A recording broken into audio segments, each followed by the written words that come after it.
You here and appreciate that many of you have chosen to move into the middle seats, which makes it so much easier when people come a little bit late. So thank you for being kind to your neighbors. Another way in which you can help us is if you would please check to make sure that you have turned off your cell phones so that we don't have an unintended musical accompaniment.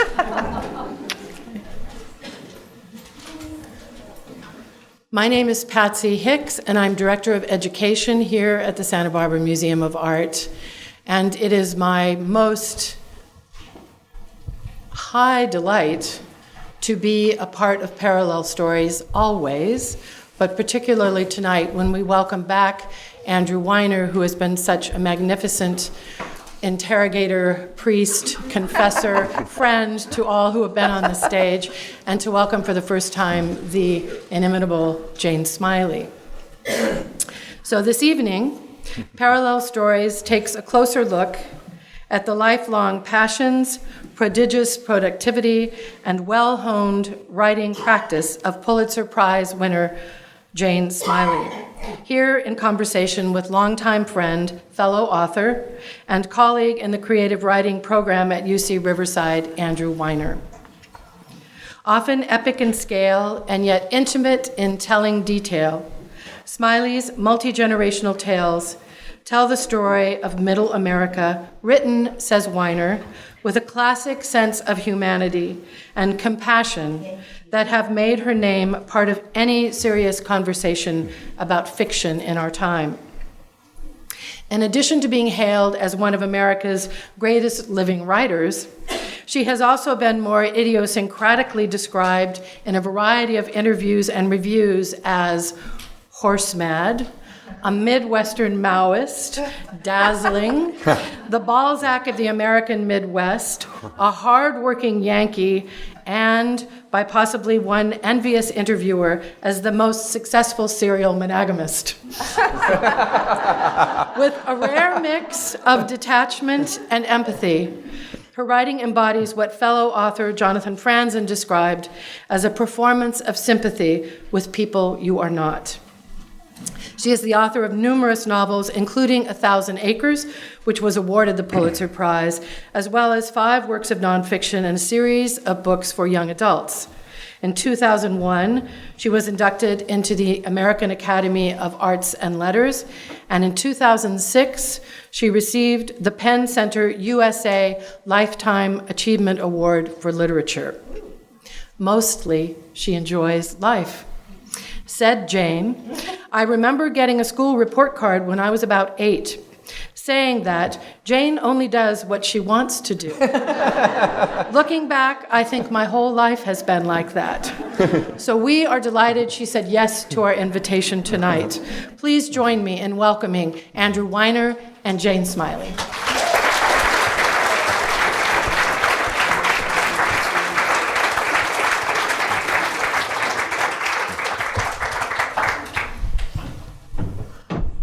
Right. Can you hear her in the back? Yeah. I can't say anything till I pop the can. Yeah. Well, we can talk. We have to talk about the sweater. Oh yes. Can we mention the sweater? It's very Midwestern. Yeah. And what's it made out of? Soy fiber. And I have to say, on that score, welcome to all knitters. Get out your knitting needles and get moving. And crocheters too. I don't want to leave you guys out. Yeah. I remember the first time I visited you in Carmel Valley, when we spoke, it took me a while to realize you were knitting the entire time. Just getting things done. But what does knitting do for you? Well, one good thing is when you're watching a movie and you're knitting, you don't have to look at the violent parts. Yeah. But I don't know, it's just normal. I've been doing it for such a long time, and now I have to find knitting victims who are people, usually women, who are willing to accept a sweater. because I have way too many of my own. If I open my closet and reach up, the whole pile of sweaters, some of you I'm sure can relate, the whole pile of sweaters just falls out on the floor, and I think, oh no, not again, and I have to put them all back. Oh, I'll take one if you. They're not quite big enough for you, sorry. Okay. Anyway, so I just thought it was funny that you have a vegan sweater. Thought that was pretty cool. Well, my favorite fiber is bamboo. But bamboo, as some of you may know, stretches and stretches and stretches. So you knit it to fit you, and then you turn around at a party and it's halfway to your knee. Like a toga. And Yeah. I've tried hemp, but hemp is really rough, so that hurts your fingers. And so I really liked soy, actually. So soy is the way to go. Yeah. But this color is called Napa, so they're joking with you. Aha. And this necklace was purchased today. Can I say that? Yeah, right here. Right here at the museum. Couldn't resist. Yeah. It was so over the top that I said, yeah. Giving back to the museum. Yeah. So I think it would be really lovely for the audience to kind of hear about the way that you made in the world as a creative person, as a woman. And I guess my first question I'd like to ask is, was there something auspicious in your childhood that would have kind of predicted you being here now as this person with all these books? And Well, perhaps. I mean, I would say there are possibly two things. One was that my mother was the women's page editor of the St. Louis Globe-Democrat. And she thought writing was the be-all, end-all. And I grew up with my mom's typewriter on the dining room table of our tiny little house, because of course they didn't pay her much. But she did get to go to all the fashion shows, so that was fine with her. And so I saw that was a desirable thing to do. I loved reading books. I loved reading the Bobbsey twins. I loved reading Nancy Drew. Yeah. I loved reading horse books. But my family, my mother was the oldest of 5. And I had a lot of cousins. I didn't have any brothers and sisters for a long time, but I had a lot of cousins. And what we liked to do when the cousins were in town was to go back in the back of my grandparents' house and get out this little box of photographs. They had not many, all black and white. And we'd bring them out and we'd start handing them around. And pretty soon, my grandparents and all the aunts and uncles were telling stories. And they were so interesting and so funny because my grandparents had moved around. They had interesting backgrounds. And so I loved listening to the stories. But the most important thing was, after I heard the story that was told, I might go into the kitchen to get a drink of water or something, and one of the aunts would come in and say, "That's not how it happened." "Here's how it happened." And then she would tell me her story. And so I instantly knew that everybody in the family had a different point of view. They had ideas of their own, and the most fun was listening. And I tell my students, I say, if you come from a gossipy family, you are one step ahead. yeah. Because you're used to hearing what they have to say. And you're used to paying attention to stories. They just come naturally to you. And so I think that was a great bonus for me. Did you care more about truth or just being entertained when by I was a kid? Yeah. I didn't know the difference. Here, my favorite horse book was a book called Silver Birch. And has anybody read that? No. I'm so sorry for you. Silver Birch was about a girl about my age who lived on a farm in the woods of Wisconsin, and all she wants is a horse, just like me. And guess what? There's a wild horse running around in the woods in Wisconsin. No way. But of course, she goes out and she lures the horse and she catches the horse, and then they ride off into the dusk. And I said, oh, well, if it can happen to her, it can happen to me. Right. So, no, I didn't know the difference between Nancy Drew getting stuck in a chimney, right, and what might really happen if you got stuck in a chimney. Right. So, yeah, it was the same. But it seems to, so did that kind of lead you to this idea that if you're telling a story, there need to be competing kind of truths, I guess? Well, I knew that everybody had a point of view. Yeah. And I wouldn't have called them competing truths at the time. I just would have said everybody has their own idea of what happened. Yeah.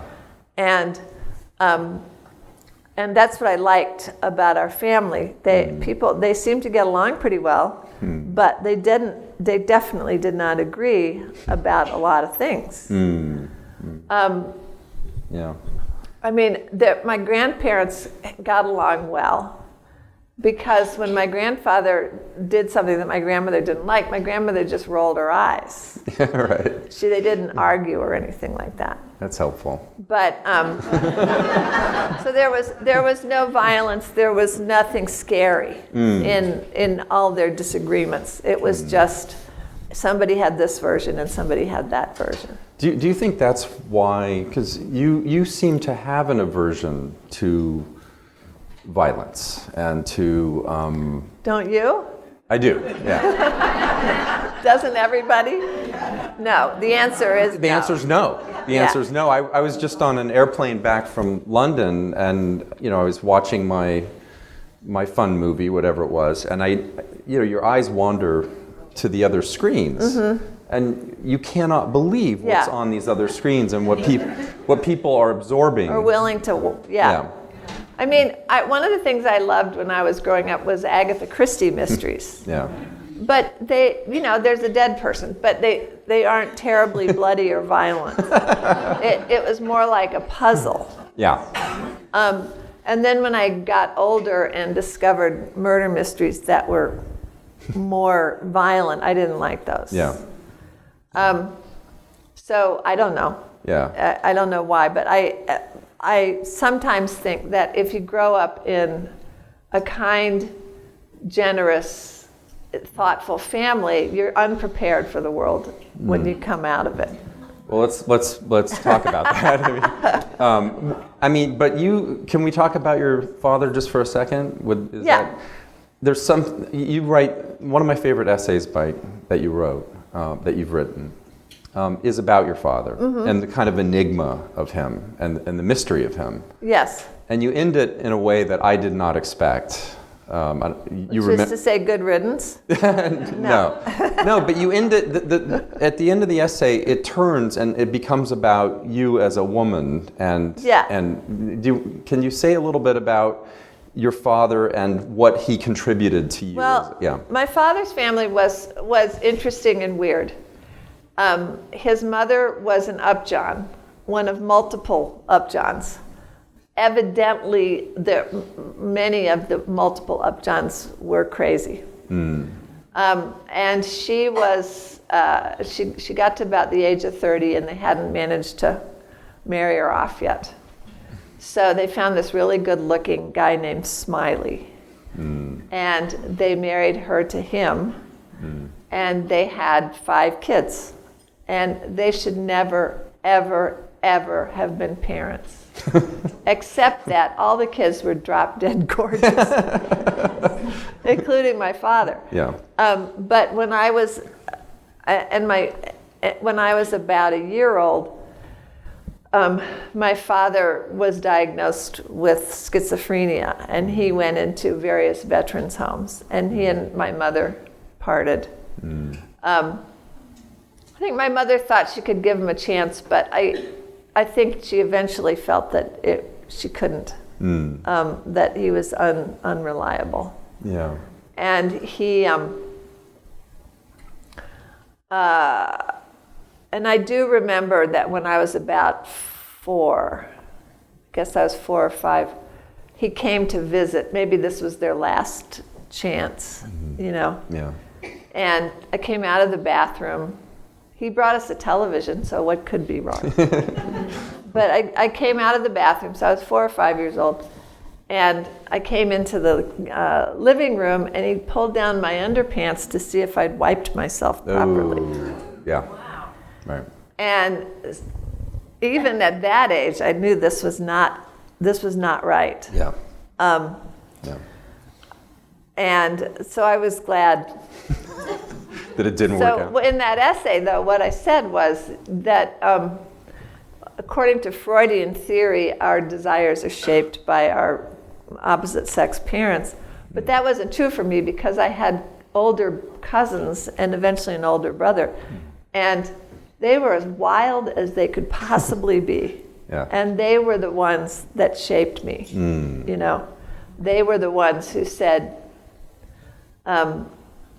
let's go to the carnival and go on the, whatever that giant circular, not the Ferris wheel, bigger than the Ferris wheel, where the tilt-a-wheel. Talk about terrifying. You know, they always had some plan. So when I grew up, the guys that I fell for were like that, who said, you know, I got this 750 BMW. Let's go from Iowa to Cape Cod. And you don't mind going 120 miles an hour, right? Or you know, okay, there's no jobs. That's what was after I graduated from school. There's no jobs, so let's go to Europe and hitchhike around Europe for a year. Why not?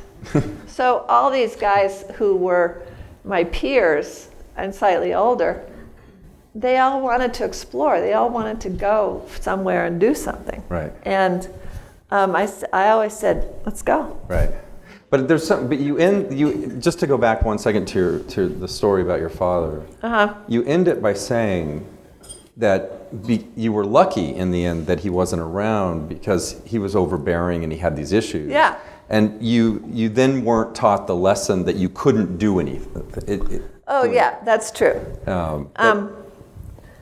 No one ever, because he wasn't around, and it never occurred to my mom. No one ever said, "Well, that's not appropriate for a woman to do," or right.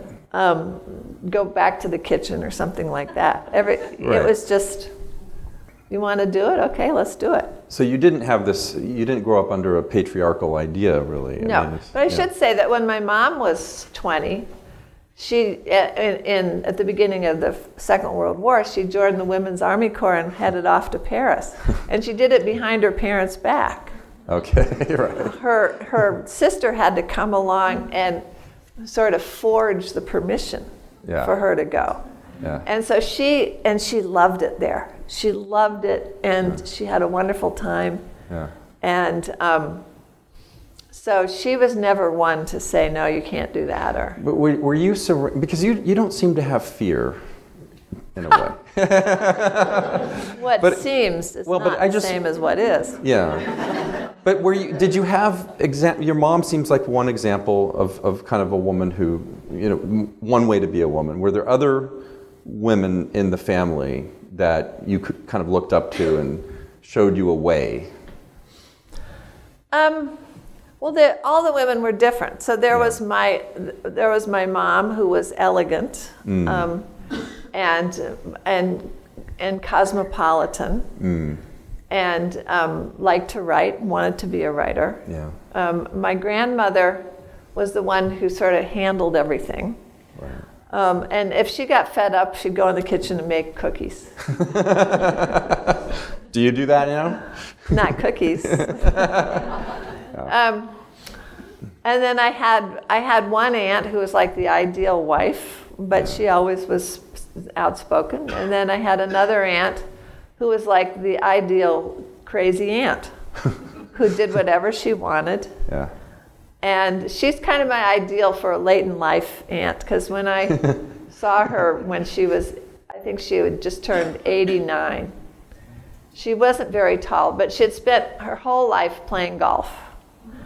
And if she ever used any sunscreen, there's no evidence of that. She was covered with alligator skin, basically. Right. But she could hop around like her joints were perfect and never had ever been a problem. Wow. So this was in St. Louis. So of course, what do you do with a no longer useful convent in St. Louis? You turn it into an old folks home. And you give every person in the old folks home a room about the size of 2 of these chairs and a very long walk to the bathroom at the end of the hall. Oh, God. Yeah. And so she lived there, and every time I visited her, she just hopped around. She was the most active person I ever met. Yeah. And then shortly after Christmas, she sort of went into decline. 2 weeks later, she popped. So it was that I said, wow, that's the ideal. Right. To do what you want your whole life, to be active to the end, and and then go suddenly. Would you? So this is such an. So all the women were different from one another. Yeah. So there's kind of that story of your family. And then there's the men in your life. Can we talk about the Sure. husbands a little bit? I love talking about it. Can you tell us about the first husband and how you kind of? Well, yeah. Here's the prologue to that is that when I was in the beginning of 7th grade, I was 5'1" and I weighed 100 pounds. In the middle of 9th grade, I was 6'2" and weighed 124 pounds. And when I went to summer camp that summer, I worked in the dining room, and I could barely lift the tray of food, so I would balance it on my hip bones. That's how far out they stuck. Right. Wow. So it was incredibly evident to everyone, including me, that there wasn't going to be a boyfriend looking around for me. Yeah. And so I went to Vassar, went to a few mixers, and then Vassar was going to become, they're talking at Vassar about Vassar moving to New Haven and becoming the Radcliffe of Yale. And so they had some of us students from all different colleges come for a week and to see if they could tolerate us. To Yale. Yeah. Yeah. and so I went. And on Friday of that week, which was, must have been December of '68, I opened the newspaper, and there was this incredibly darling picture of this guy who was 6'9", played on the basketball team, had hair down to his shoulders, and was really cute. And so I found out where he lived, and I went over, and I knocked. Jane does what she wants. Yeah. And I knocked on the door, and eventually I got to meet him, and we basically dated for that weekend. Wow. And then Did he find it kind of funny that you just tracked him down? I mean, or was who knows? I don't know. Yeah. He's probably grateful. He knew that I saw the picture. Yeah. He showed the picture to his dad back in Wyoming, and his dad was deeply offended that he had such long hair. Oh, God. Right. But anyway, we hit it off. It was really like being connected the way a brother and sister are. Mm-hmm. And we had a really good time. He had great friends. I really liked all his friends. Yeah. And we had similar interests intellectually, and we both were interested in traveling. And the only time he ever got mad at me was when I screamed too much from the grandstand at a basketball game.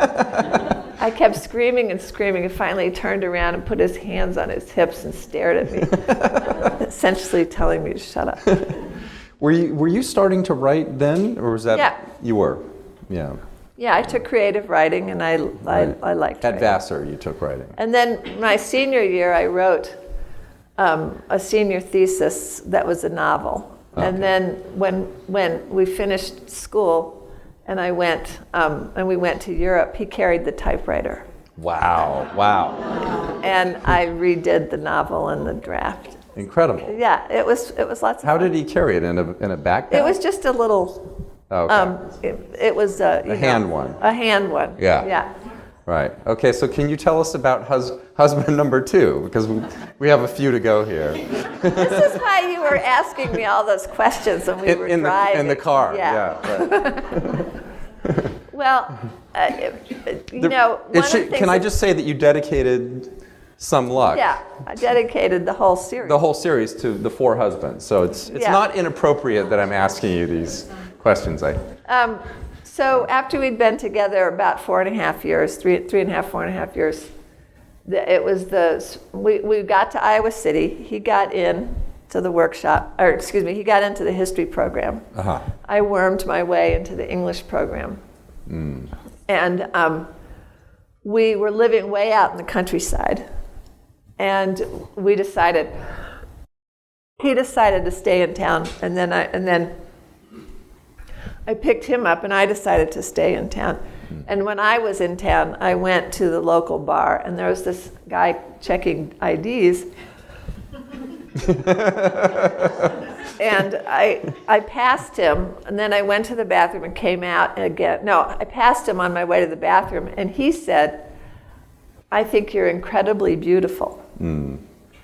And I smiled to myself in the bathroom. That's cute. Nobody ever said that to me before. Including husband number 1. Yeah. Yeah. Right. And then I came out, and we connected. And so John and I kind of parted the way a brother and sister. That night, or A couple days later. couple days later. I mean, that's kind of the way brothers and sisters do, Right. you know? Yeah. Because he was my first boyfriend, I was his first girlfriend. Yeah. We were each, we knew the other one was the kind of the practice, Right. the practice one. And so now I got this new boyfriend. Well, we lived in this ramshackle cabin by the side of a river outside of Iowa City. And he had a 750 BMW motorcycle. Wow.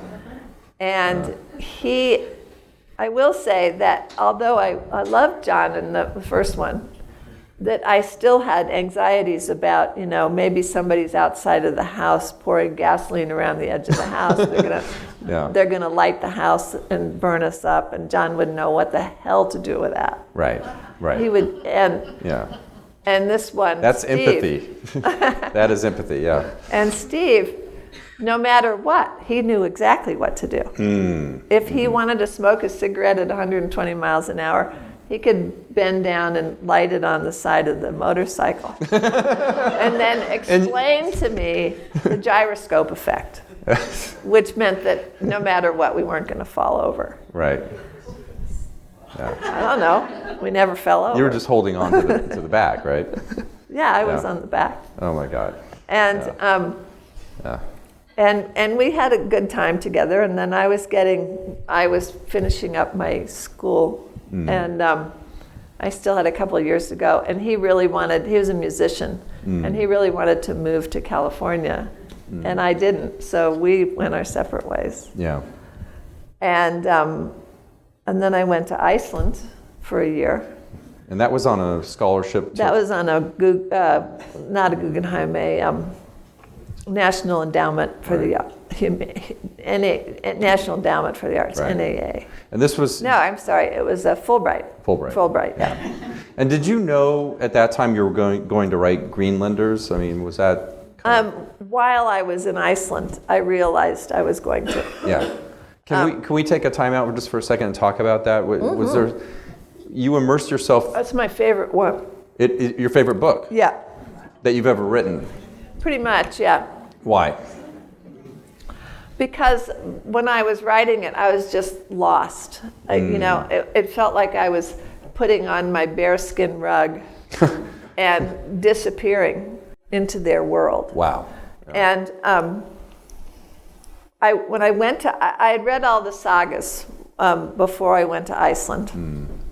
I really enjoyed Iceland. There was a lot to see. It was a totally interesting place. And there was a lot of darkness, so I read lots of other books. And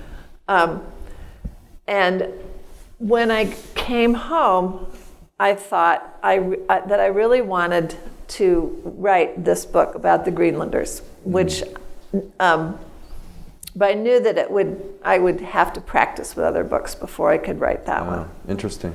Because I knew I had to figure out how to do a plot.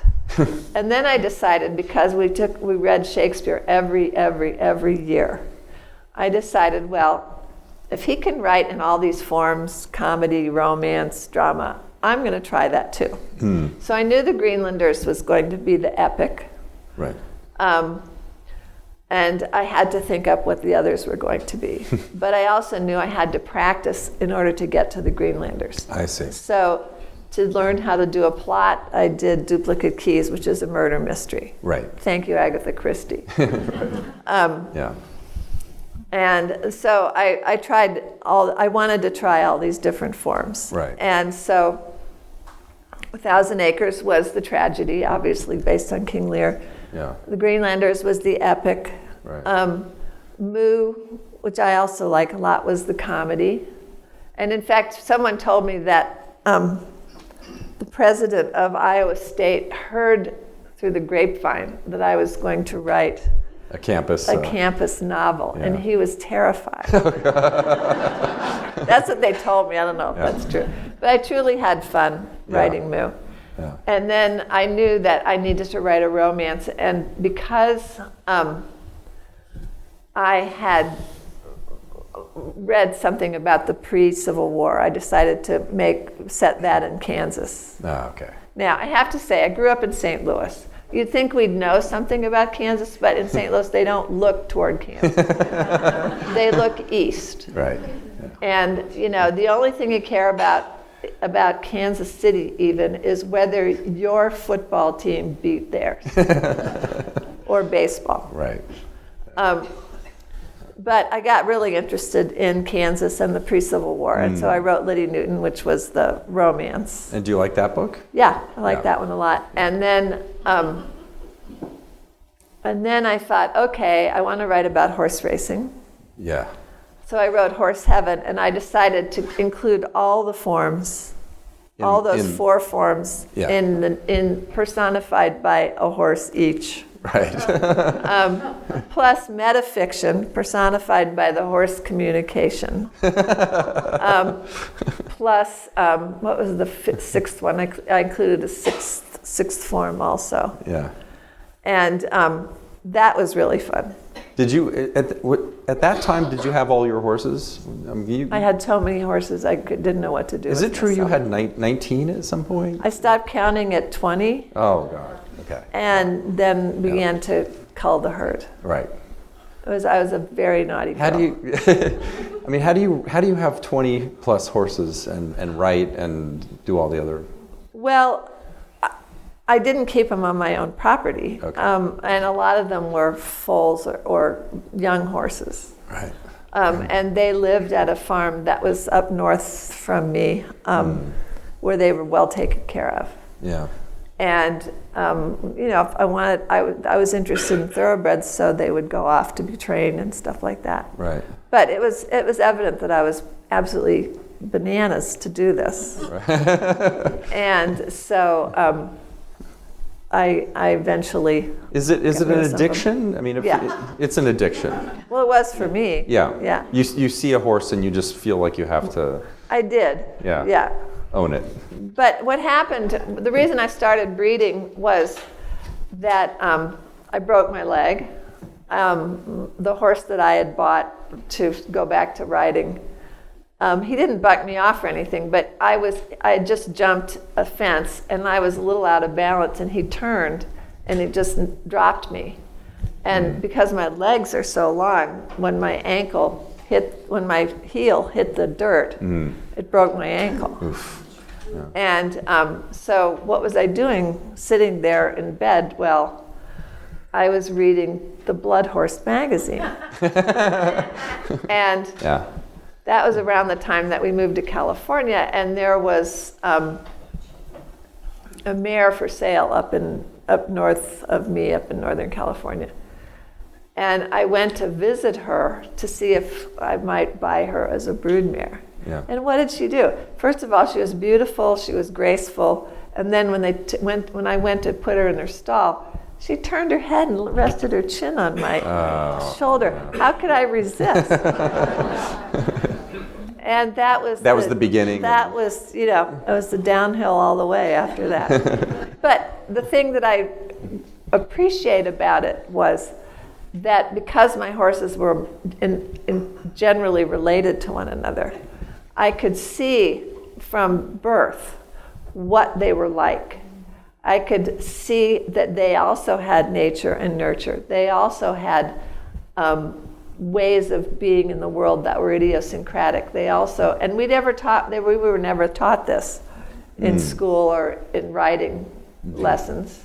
Mm-hmm. And it fascinated me to watch them develop and to see how they made their way in the world. These creatures that are wholly other than you, but yet have these, And a lot of my best memories are from sitting on the back of a horse and feeling the horse underneath me, sensing the horse, but going through the world, and looking at the world too. And I think that's a tremendous privilege.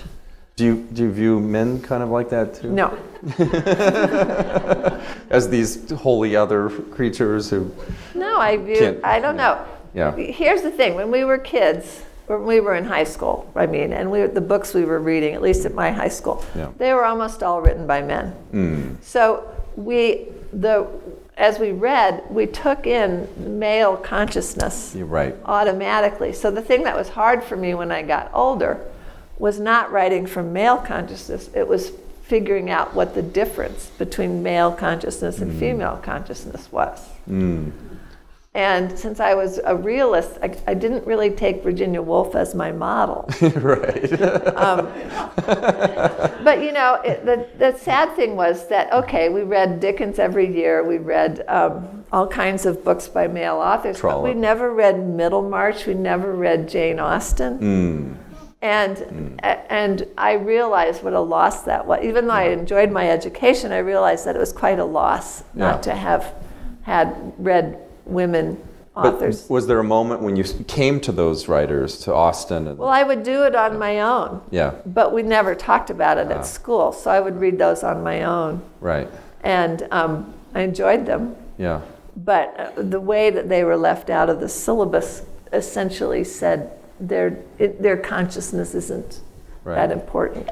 So I think I want to finish with you what you're going to read, but before that, a question that I've always kind of wondered, and I still don't and I haven't figured out, but because I read you were kind of one of the fundamental writers when I was in grad school.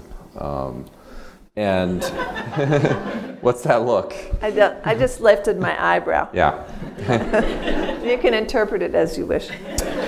But you actually occupied a very important place because you actually were one of the only women serious realistic fiction writers of our time. But that wasn't the only reason. That your early work, I think, held a fascination for me and for my peers because it was actually darker. It was darker work. And it seemed intense. It seemed about men and women and how things really were as we knew it at that age. We were all in our late 20s. Yeah, and I was in my 30s, early 40s. Right. So we read all your short stories and Age of Grief and these other kind of early works. And then, but it seems like something kind of changed in your work. And my question is, how and why did that happen? And what's the relationship between your work changing and you changing, kind of as a person?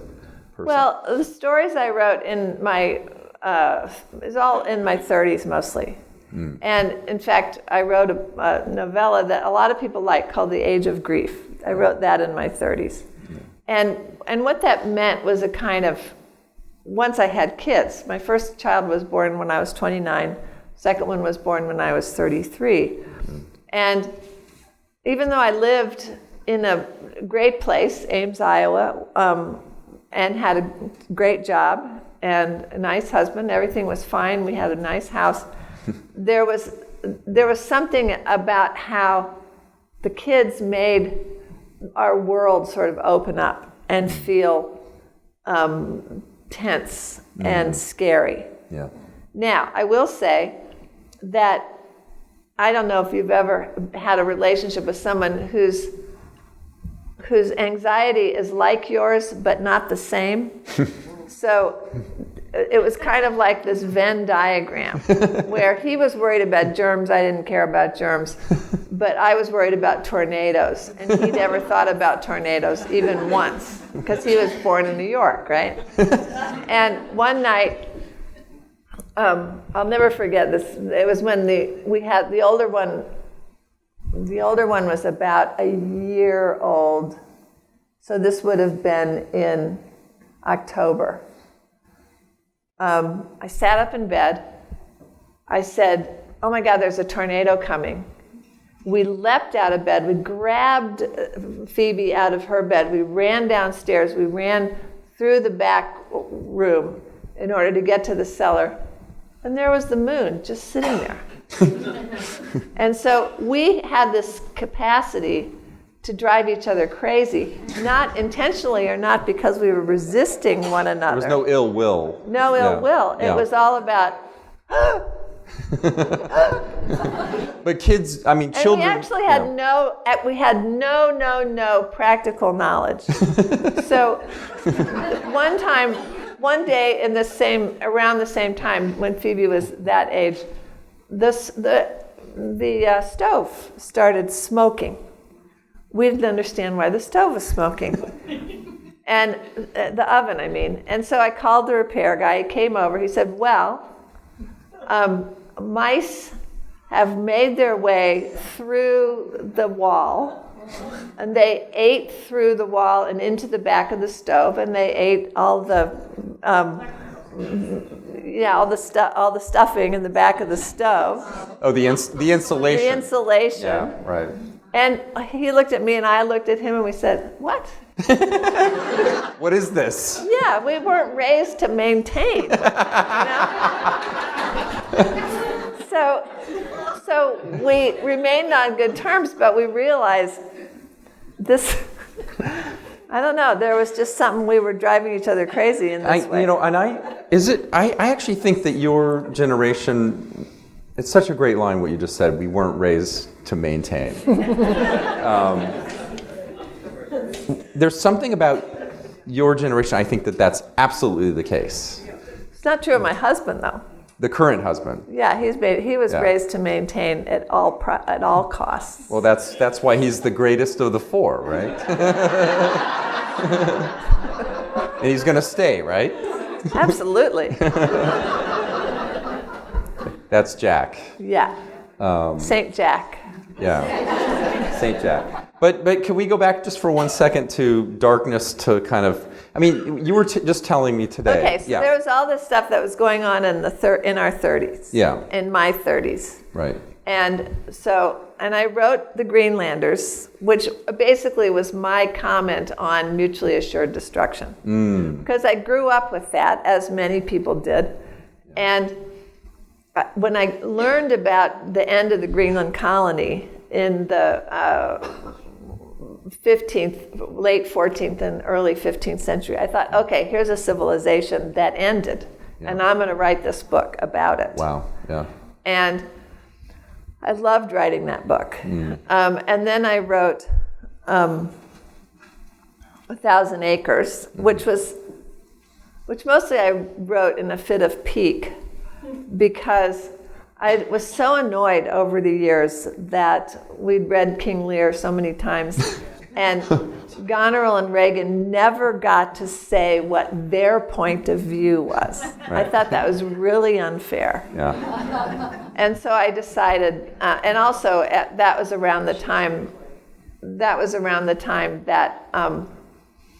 they're having the late 80s farm crisis. That's right. Which was all around us in Iowa. So I thought, okay, I'll just set it on the farm. Right. On a farm. Yeah. And in a particular spot. It's in a particular spot in north central Iowa that actually should never have been farmed. It's very flat, and the water level is very high. So it was basically a kind of flat swamp. And then the English, I almost said invaders, the English immigrants from Norfolk and those parts of England that are on the eastern side of England, they came and they put these drainage wells in the ground. So they got this incredibly fertile ground. But then when pesticides were invented, straight into the water supply. Right. So I thought all those issues were really interesting, and why not? And so we'd read so many Shakespeare plays that I thought of him as Uncle Bill. And we weren't trained to. We were trained to admire and respect him, but he was so intimately familiar to us because we read so many of the plays. Right. So I decided to do that. And then I had to move on, and I guess starting with Moo, I said, let's do some funny stuff. Yeah. And that's when things started lightening up. Yeah. And you yourself, I mean, your outlook on things changed too with that, it seems to me. I mean, you seem... No, I think I learned that I had survived my 30s. I grew up. Look at us. We grew up. Yeah. We learned not to take everything so seriously. Yeah. To be more optimistic. Yeah. And to just keep at it. So how does that, you just wrote this trilogy. How does that attitude kind of work with conflict between people? And I mean, how is it that you can write books that don't have super intense darkness in them and yet still hold our attention? Because I think it comes from a family. I think you just you go as deeply as you can into the minds of your characters, and then you take seriously the things that they are worried about or they think about. Yeah. And it's okay to portray decent people. Yeah. Who have worries and concerns. Right. And because that's almost everybody. Yeah. But I think the psychopaths aren't with us all the time. Right. But I think this makes you unique in some way. This is the thing, the quality of your work, even early on, actually, that distinguishes you from so many of your peers, is that you don't artificially create conflict that isn't there, and you actually choose to write about decent people. And those are the ones I know. It's the ones you know, yeah. But it's just, I mean, it turns out to be kind of an anomaly in some ways. Oh, don't tell me. No, but in the best possible way. Look, I mean, you have an enormous readership, so you're clearly doing something right. Good. Yeah. Let's hear some of it. This of the trilogy. This is volume 2. And the trilogy, my plan for the trilogy was that it would start in 1920 and end in the end of 2019. And every book would cover exactly 33 1/3 years, and every book would end in the middle of a sentence. Or the first 2 would end in the middle. My editor said, no way. To the third. But I sort of got my way. And one of the great things, the thing I loved about the trilogy was that I would start out with these characters, and I would start with them as babies. Because I had kids of my own, and I saw how they came out of the womb absolutely themselves. Yeah. All the women in the audience are nodding. And some of the men too. Yeah, and some of the men too. And I thought that hadn't been portrayed before in fiction. There were always people doing stuff in books, but it didn't go back to how they grew up in a lot of ways. And so I wanted to do that. And I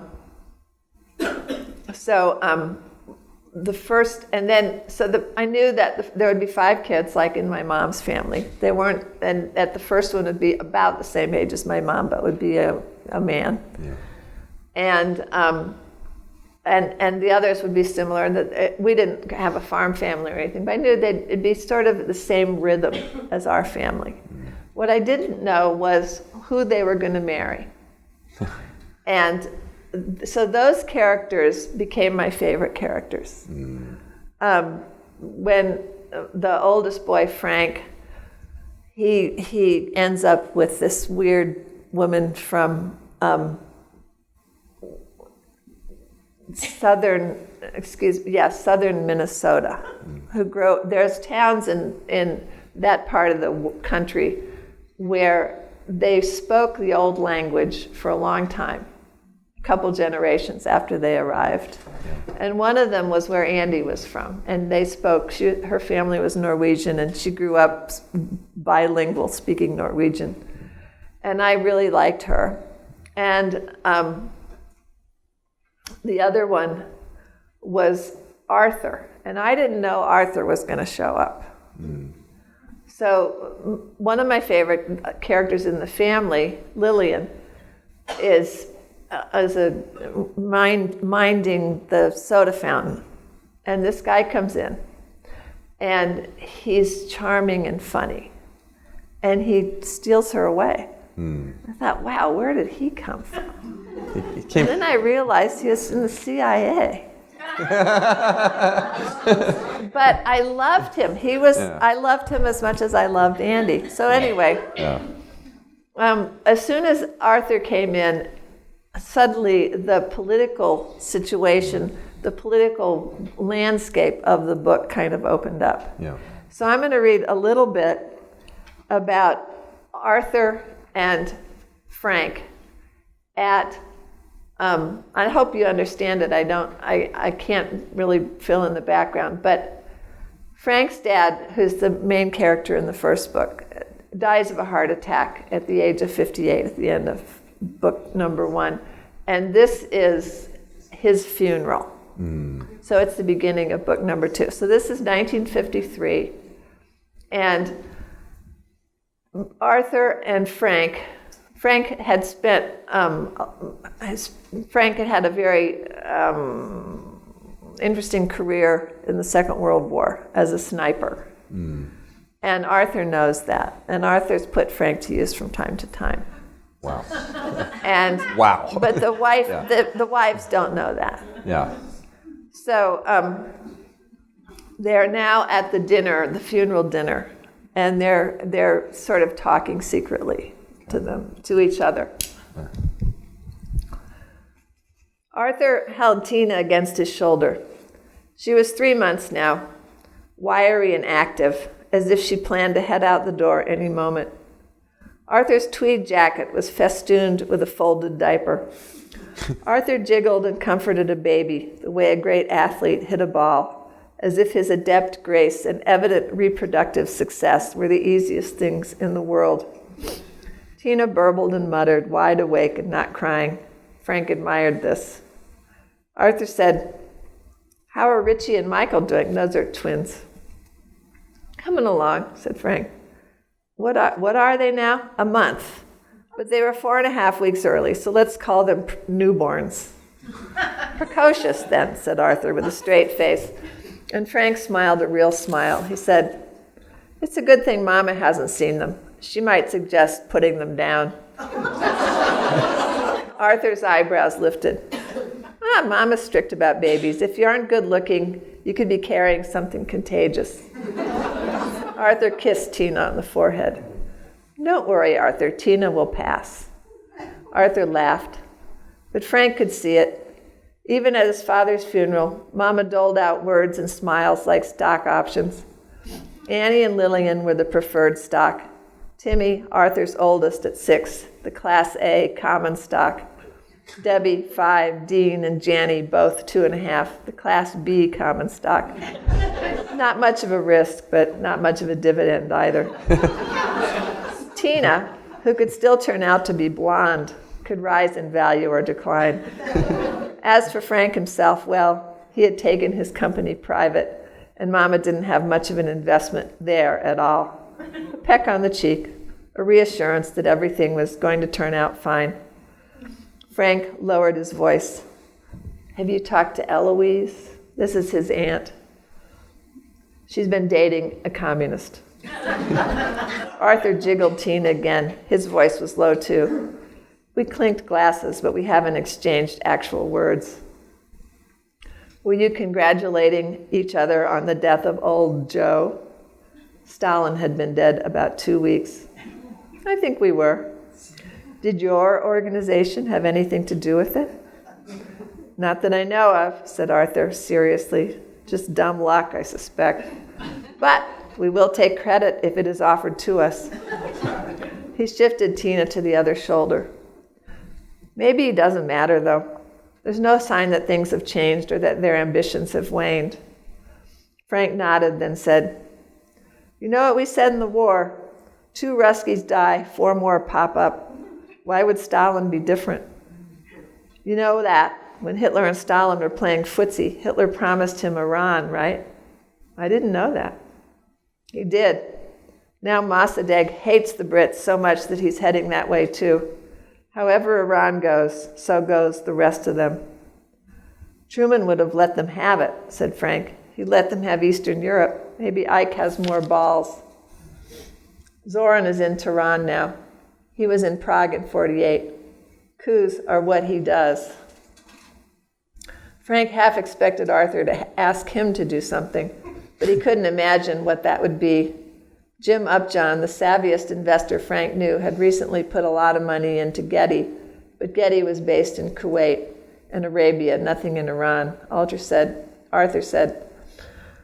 I'm ready for bedtime. How about you? Frank said, always. So that's what they do at a party. I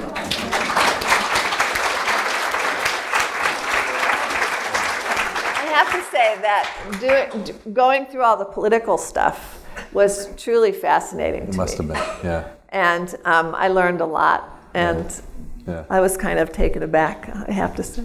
By what? Just all the things that you learned. I learned, yeah. Would you be willing to answer a few questions? Of course, I love answering questions. Yeah. Somebody like to ask? Yeah. I'll answer any question. You mentioned that you were in school in your 20s and reading your books, Jane's books. Yeah. And that she was the only woman you were reading? No, but for the kind of writing that I was kind of, when you're a grad student and you're trying to figure out who you are, at least for us and my generation, we were very focused on a certain kind of fiction that was kind of very realistic, tended to do with men and women and things like this. And Jane was definitely one of the leading lights in that work. And there, to be honest, I mean, in the kind of work I'm talking about, there weren't a lot of women writers at that time. So my question is for you, Jake, you agree with that? Well, one of my pieces of luck was that when I first started in the 70s, one of the things that happened was that more women editors were hired. And one of them was a good friend of mine from the Iowa Writers Workshop. And those women were interested in buying books by women. And so there were young women, so there were Ann Beattie, there were Alice Quinn, women who were about my age, who got published. And it was a great thing for us that the editorship changed. When we were in college, we were kind of overwhelmed, or publishing was sort of overwhelmed by the Norman Mailer model. But by the time we were coming along, we got to worm our way in there. It did not seem weird to us that we got to do that. it just seemed normal. Why not?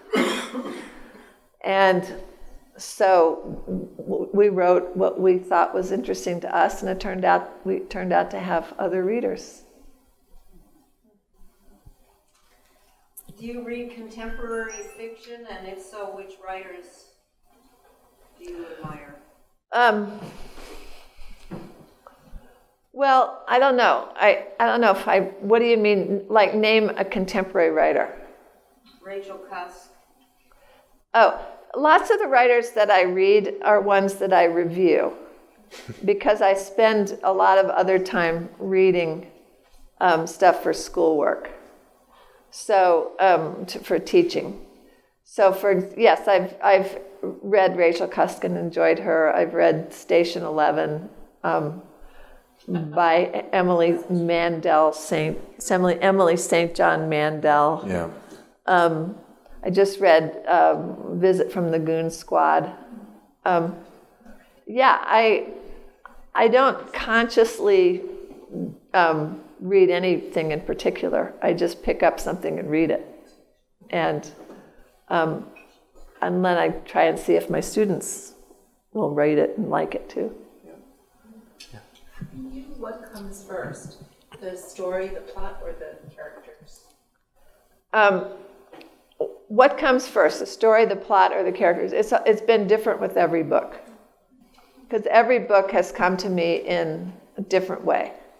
So, for example, the Lear book I knew I wanted to write because I was so annoyed at the depiction of Goneril and Reagan. The Greenlanders I knew I wanted to write once I came back from Iceland and I had read all those sagas. But other books have been much more sort of off the cuff. I looked around Iowa State and I said, I remember reading about the university as an ivory tower. I said, this is not an ivory tower, this is a slippery slope. And that's what I want to talk about with regard to university life, not how we're protected from everything, but how we influence everything. Because stuff just flows out of a land-grant university into the world.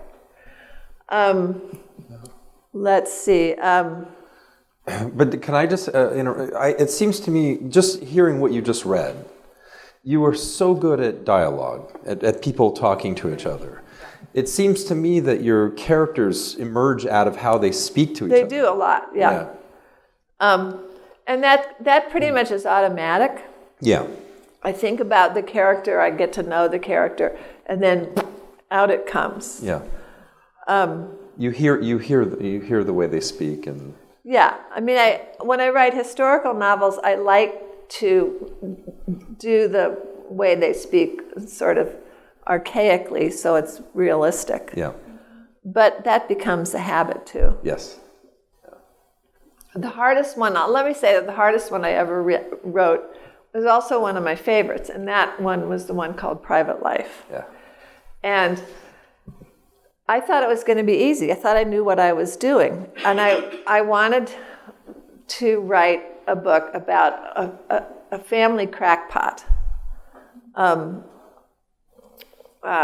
Thomas Jefferson Jackson C., who was a notorious crackpot for years after he died.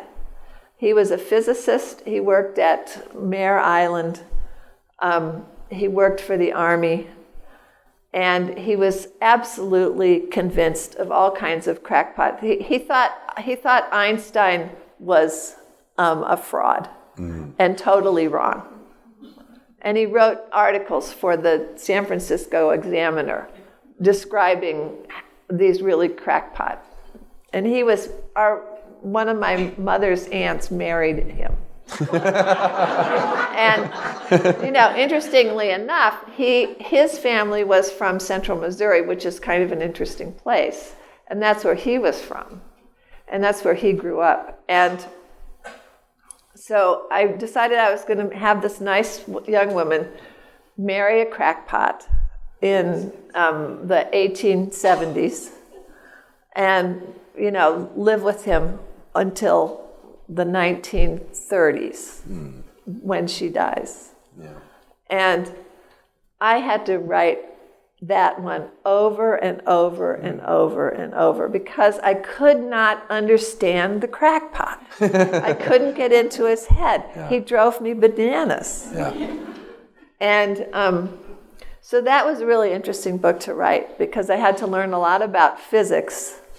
And I also had to stop diagnosing him and start trying to get into his head. To be him. Yeah. To become. I'll tell one story. So when I was on when I was on tour for that book, a guy came up to me and said, "Did I know that in the 1950s,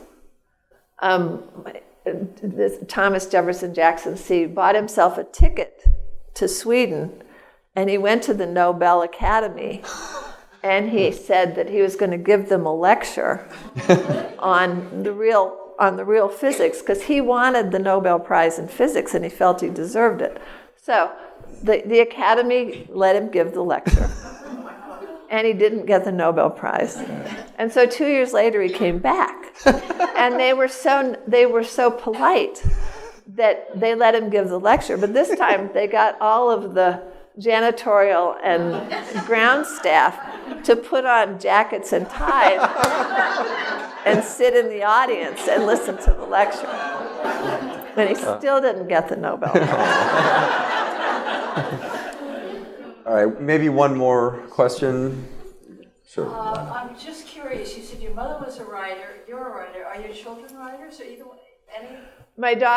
One of my daughters has written 3 YA books, but then she's in publishing. But after she finished those, she decided she really wanted to be in publishing, not in writing. My son is an artist in digital art. Did you encourage them, or you just let them decide on their own? I let them decide on their own. They were always good kids, so I just let them do what they wanted, and they all sort of went their own paths. Well, thank you. Yeah. You want to say yours, and I'll say mine. Yeah. No, I just wanted to thank you, Jane, for coming today. And Sure, talking. that was fun. Thank you.